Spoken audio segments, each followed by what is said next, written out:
السلام علیکم ورحمۃ اللہ وبرکاتہ۔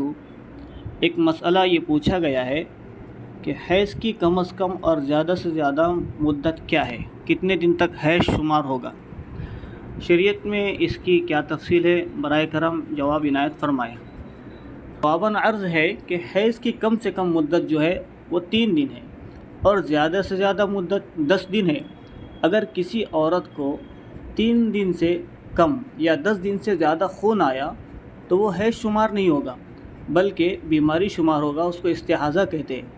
اس میں نماز پڑھنا ضروری ہے، تلاوت بھی کر سکتی ہے، یعنی جس کو 10 دن کے بعد اور خون آتا ہے، مزید خون آتا ہے، اور اپنے شوہر کے ساتھ ملاقات بھی کر سکتی ہیں، مگر ہم بستری میں احتیاط ہی کرنی چاہیے۔ ایک سوال یہ پوچھا گیا ہے کہ ایک خاتون نے حیض کا خون رکنے کے بعد غسل کر کے نماز ادا کر لی، قرآن پاک کی تلاوت اور دیگر عبادت بھی کی، تلاوت سے فراغت کے بعد دوبارہ خون جاری ہو گیا، تو سوال یہ ہے کہ پڑھی گئی نماز اور دیگر عبادتیں ادا ہوئی یا نہیں ہوئی؟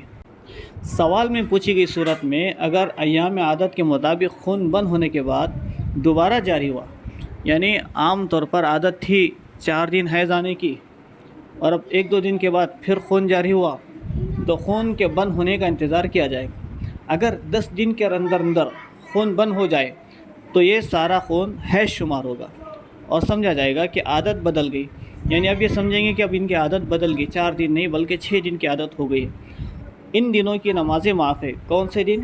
جو 2 دن کے بعد دوبارہ خون آیا ہے اور پھر 10 دن تک خون اگر رہتا ہے تو ان 10 دنوں کے اندر کی نمازیں معاف ہوں گی، اور اگر خون 10 دن سے زیادہ جاری رہا، 11ویں دن آ گیا، 12ویں دن آ گیا، تو عادت سے زیادہ جتنے دن گزرے ہیں، یعنی جو پہلے عادت تھی 4 دن کی، اب اس کے اوپر اور 10 دن بھی خون جاری رہتا ہے، تو وہ استحاضہ کے شمار کیے جائیں گے اور ان تمام دنوں کی چھوٹی ہوئی نمازیں قضا کرنی ہوں گی۔